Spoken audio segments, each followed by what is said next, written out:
বন্ধুরা good morning, Nath blog 01-এ আপনাদেরকে স্বাগতম। আর এই দেখুন সকাল সকালের পরিবেশ। এখন কিন্তু সকাল 10টা বাজতেছে। এই হলো আমাদের আসাম স্টেটের করিমগঞ্জ ডিস্ট্রিক্টের কীভাবে কুয়াশা পড়েছে। আর এই কুয়াশাতে আপনার সবাইকে স্বাগতম জানাই। আর এটা হলো আমার বাড়ি। আর আজকে আমি যাব করিমগঞ্জে। আমাদের হোম টাউনে একটু কাজ আছে। আর কি কাজ হবে না হবে, রাস্তায় কোনো যদি ভালো জিনিস দেখতে পাই তাহলে কিন্তু আপনাদের সাথে শেয়ার করব। আর আমার চ্যানেলটা অবশ্যই সাবস্ক্রাইব করে রাখবেন, পাশের বেল আইকনটা প্রেস করে রাখলে আরও কিছু জিনিস অ্যামেজিং মজাদার দেখতে পাবেন। কিন্তু ভিডিওটা পুরো যদি দেখো তাহলে বুঝতে পারবে কি আপনাদেরকে দেখাই। বহুত ডেঞ্জার একটা ওয়ার্ক দেখাতে যাইতেছি করিমগঞ্জে। তো আমার সাথে চলো, লেগে থাকো।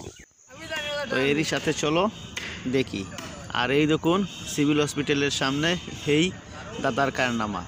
এই দাদার কারনামা বলতে কারনামা না, এটা কিন্তু বহুত ডেঞ্জার একটা ওয়ার্ক। এই ওয়ার্কটাতে কিন্তু ওর জানও যেতে পারে। এবার বলবে কীভাবে যেতে পারে। এই দেখুন জুম করে দেখে দিতেছি, দাদার গায়ে একটা বনিয়ান আর একটা লুঙ্গি পরানো আছে। আর এই দা দিয়ে এই গাছটা কাটতেছে। এটা কিন্তু ইলেকট্রিক ডিপার্টমেন্টের ওয়ার্ক। ওরা কিন্তু প্রাইভেট ভেন্ডার স্টাফ ডিপার্টমেন্ট থেকে ওরা এই গাছপালাগুলো কাটার ভেন্ডার নেয় শুধু টাউন এরিয়ার। আর এই দেখো এই ডালের সাথে কিন্তু রশি বাঁধা আছে। রশি বেঁধে এই দেখো কানেকশন করেছে কিভাবে।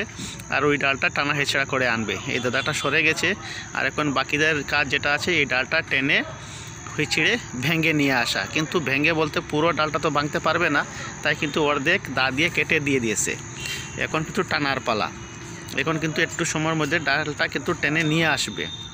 কিন্তু মজাদার কাহিনী হলো, ডালটা তো টেনে নিয়ে আসবে, অর্ধেকটা তো কেটে দিয়েছে। কিন্তু অর্ধেকটা কাটতে কিন্তু ওর যে কেটেছে ওর কিন্তু লাইফের হেভি রিস্ক ছিল। আর এর সাথে দেখো ডালটা কিন্তু নিয়ে এসেছে। কিন্তু ওই ডালটা একটু পরে কিন্তু এই যে তার ইলেকট্রিক তার আছে ওইটার সাথে কিন্তু টাচ হয়ে যায়। তারপরে দেখবে আগে থেকেও ডেঞ্জার ওর ওয়ার্কটা যেটা ছিল সেটা হলো এই যে তারটাতে এই যে লেগে গেছে। এখন কি করবে ও, ওই যে পাশ দিয়ে আসতে হবে ওর, এসে কিন্তু ওই ডালটাতে যে তার লেগে আছে ওই তারটা ছুটিয়ে দিতে হবে। কিন্তু সবচেয়ে মজার ঘটনা হলো যে ওর কাছে কিন্তু কোনো সেফটি জিনিস নেই। কিন্তু সেফটি জিনিস নাই মানে ওর লাইফের কোনো গ্যারেন্টি নাই।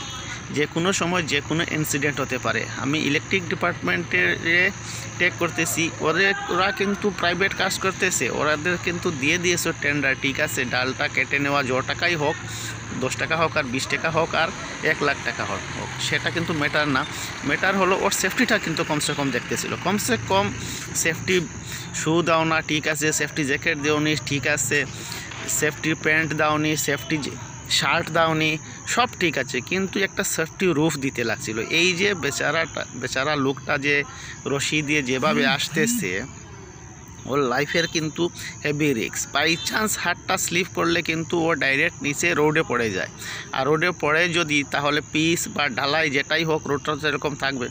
আর ওই যে পা দিয়ে তারটা সরিয়েছে, যদি বাই চান্স ওই লাইনে পাওয়ার থাকতো, ওরা তো অবভিয়াসলি লাইন কেটেছে, কিন্তু বাই চান্সের লাইসেন্স নেই। অবস্থাটা দেখো নিয়ে চলে। আর এই যে ডালটা নিয়ে এসেছে, ওর সাথে কিন্তু ও সুইডার লিফট হিসাবে নিয়ে এসেছে নিচে। আর ওর পার্টনার ওকে লাথি দিয়ে স্বাগত করেছে ওর বেকুফির জন্য।